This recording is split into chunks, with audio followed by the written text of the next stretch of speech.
Hello and happy Thursday, everyone. I am Meredith and I am here with our message for the 8th of December, 2022.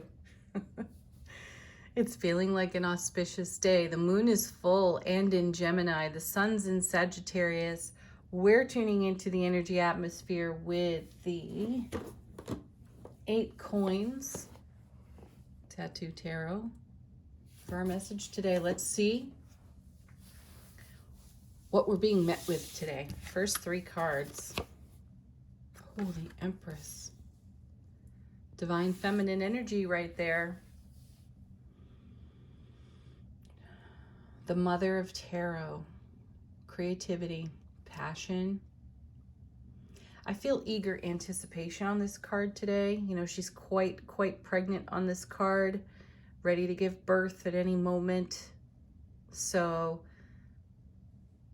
we may feel we're giving birth to something today.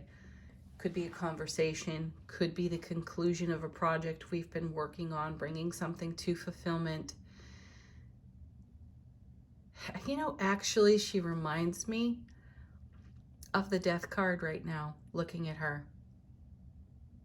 It's a simultaneous ending and a beginning. So whatever we've been incubating on is coming to a close. And as we share or bring into the world what we have been incubating on for, a whole new beginning starts. What comes with her? Look at that. 2 of Swords. This card is called the Stalemate. That's its nickname in tarot. You know, we've got our hands crossed or arms crossed, swords crossed over our hearts. We're blindfolded. We're under the moon. We're attempting to make some kind of decision. And I feel a little of yesterday's message with the slow your roll that came out of those cards. I feel it here between the Empress and the 2 of Swords. There isn't any stopping what's coming. You know, this pregnancy is going to come to fulfillment. It is going to result in us giving birth to something brand new. Putting a new cycle into motion for ourselves, perhaps. And it's an upgrade. It's a life upgrade. Though there's a pause here. And let's see what, yeah, and still another. There's the Hanged Man. A pause in the action. I actually feel us putting the brakes on ourselves. I feel that for some of us, this is simply a conversation. In that we have to speak our hearts, we have to speak our truths in some way, and we may not know how that will be received, and I'm not so sure we care too much about that. We could be pausing because we're doing a little what if dance with ourselves. What if I share this? Well, what if you don't? There's a concern here between the 2 and the Hanged Man. Our ego has gotten in the way with a fear of rejection. That's what I'm picking up off these cards. So this is why we may be pausing. So this is a moment for us to be compassionate with our own ego. Again, I feel the message. There isn't any stopping what's coming with the Empress. And what's coming with her is coming out of a divine feminine, a very soft energy, a very receptive energy. So even though we might get engaged with our ego and perhaps have to bring our enlightenment to a fear of rejection, her message right here is receptivity. So trust that. Go within your heart, listen to your intuition. That's really what's happening there on the 2 of Swords, is that we're shutting out the noise of the environment so we can hear our one true voice, our soulful presence, and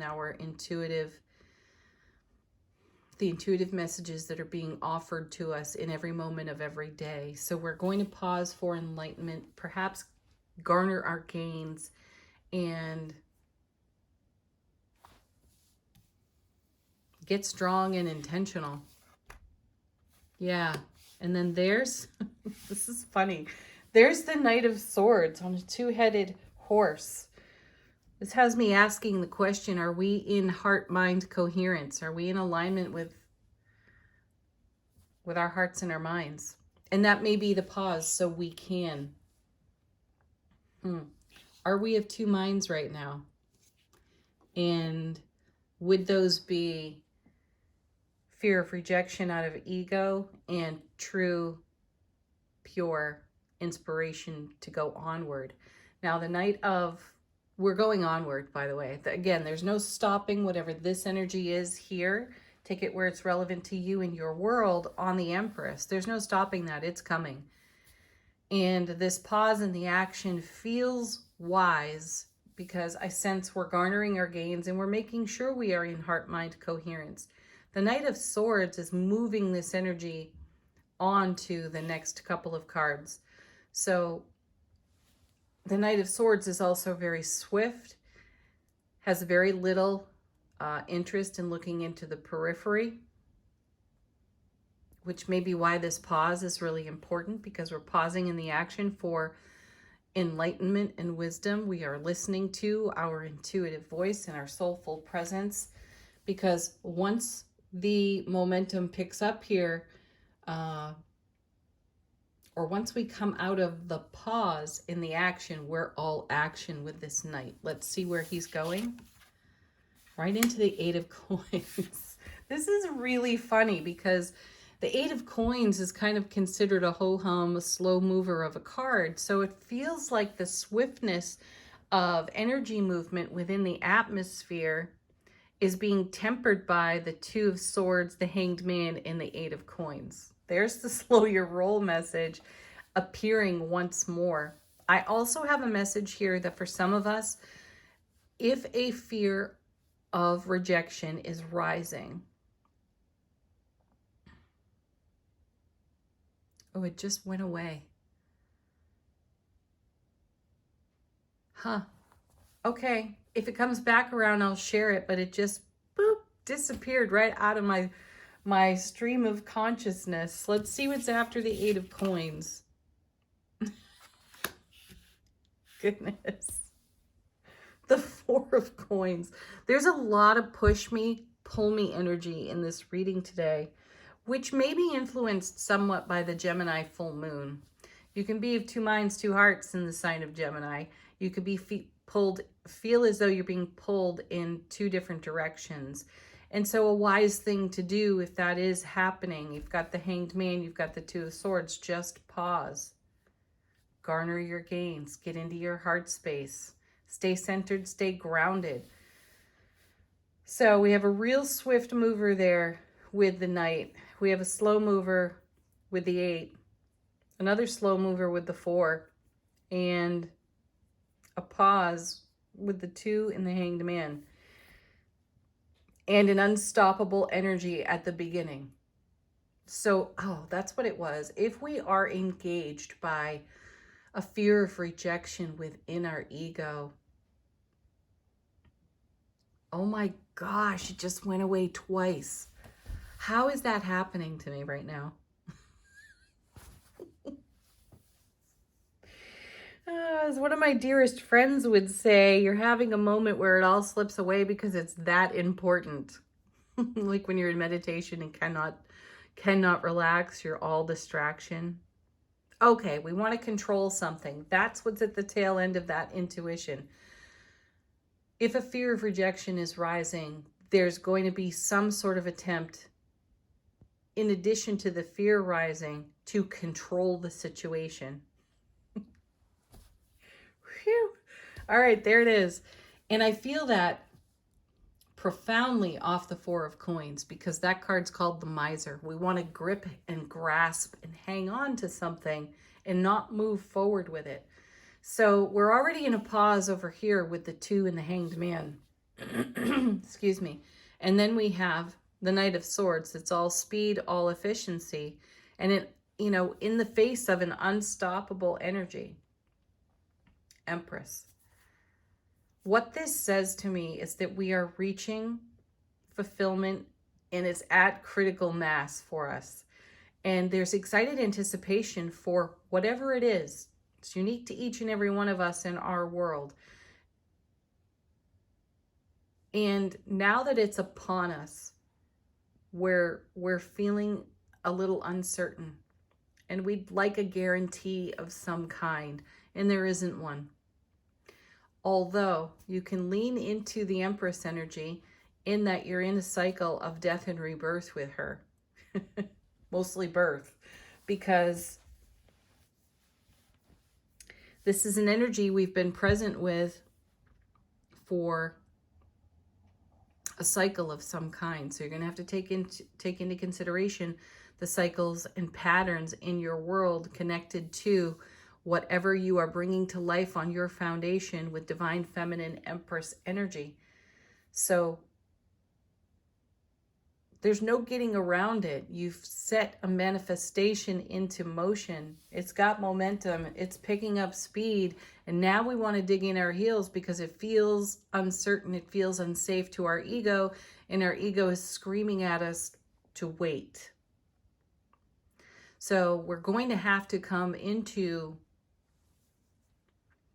grace and ease with ourselves and allow. Maybe it's time to let the universe drive. Let's see what's on the bottom of the deck. How is the universe supporting this unique energy?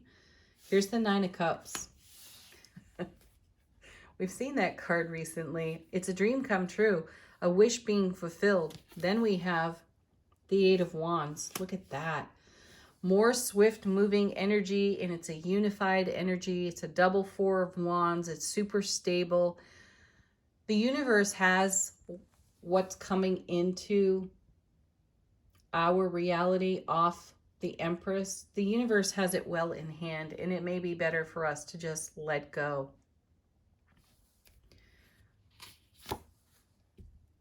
Six of Coins, beautiful card. See, generosity, reciprocity.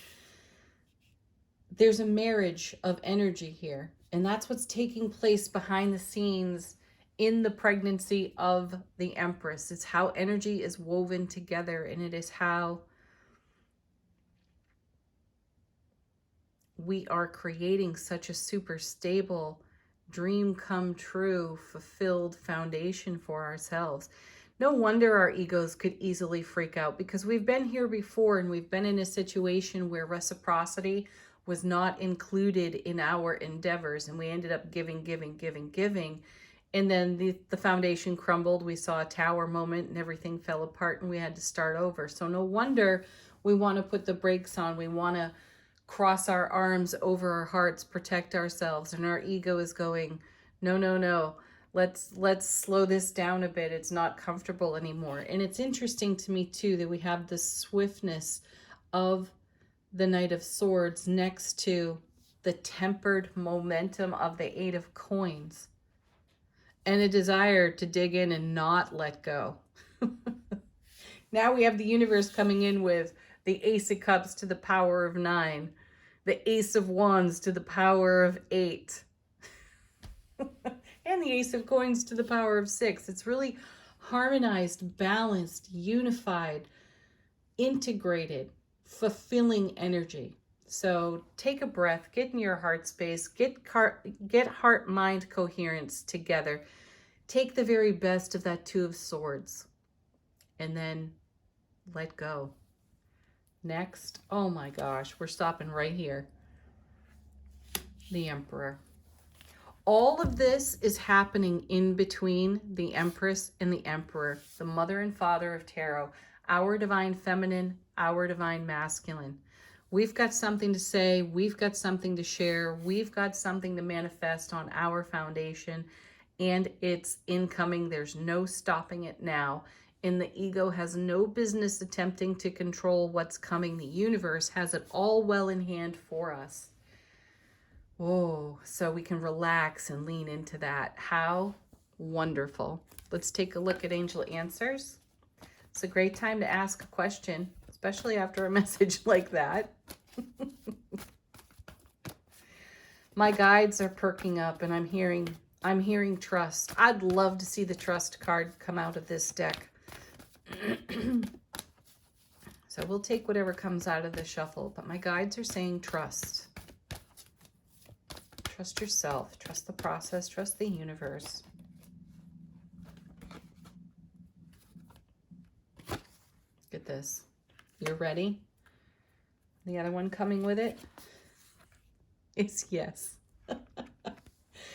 Not only are you ready, your world is ready. Your sphere of influence is ready for whatever the Empress and the Emperor have cooked up and co-created.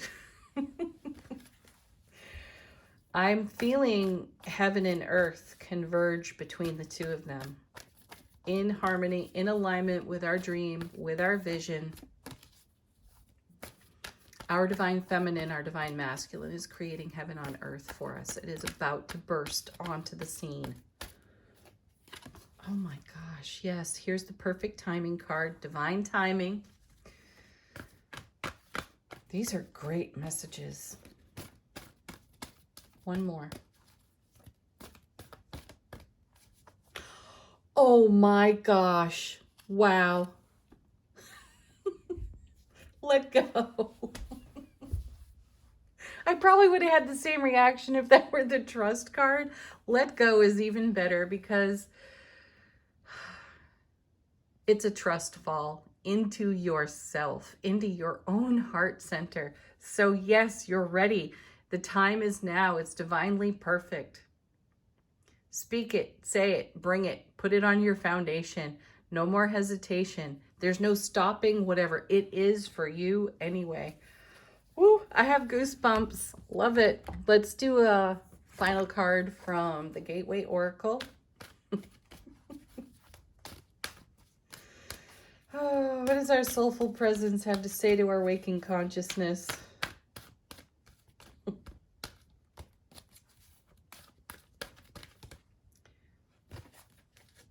It is. Believing in magic. Wow, true magic is abounding in my life. You're making magic. You are the magic. We are. So allow it to happen. Allow it to be. Allow it to become. And allow your dreams to be fulfilled by your own heart-mind coherence. Create heaven on earth. Sweet. Have a beautiful Thursday, everyone. Peace, love, joy, happiness, angels. Namaste.